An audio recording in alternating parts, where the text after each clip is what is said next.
உலகெங்கும் வாழும் தமிழ்ச் சொந்தங்கள் அனைவருக்கும் வணக்கம்.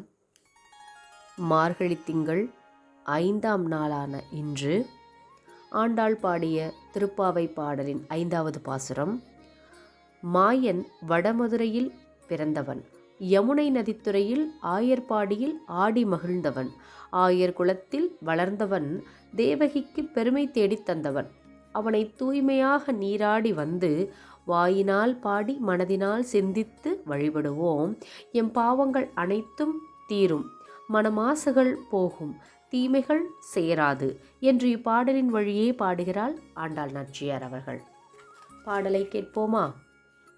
மாயனை மண்ணு வடமதுரை மைந்தனை, தூய பெருநீர் யமுனை துறைவனை, ஆயர் குலத்தினில் தோன்றும் அணிவிளக்கை, தாயை குடல் விளக்கம் செய்த தாமோதரனை, தூயோமாய் வந்து நாம் தூமலர் தூவித் தொழுது, வாயினால் பாடி மனதினால் சிந்திக்க, போய பிழையும் புகுதருவான் நின்றனவும், தீயினில் தூசாகும் செப்பேலோர் எம்பாவாய்.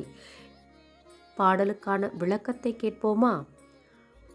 வியப்பிற்குரிய செயல்களை செய்பவனும் பகவானும் மதுராபுரியின் அவதரித்தவனும், பெருகியோடும் தூய்மையான நீரை கொண்ட யமுனை நதிக்கரையில் விளையாடி மகிழ்ந்தவனும், ஆயர் குலத்தில் பிறந்த அழகிய விளக்கினை போன்றவனும், தேவகி தாயாரின் வயிற்றுக்கு பெருமையளித்தவனும் ஆகிய கண்ணனை நாங்கள் தூய்மையாக நீராடி மனம் வீசும் மலர்களுடன் காண புறப்படுவோம்.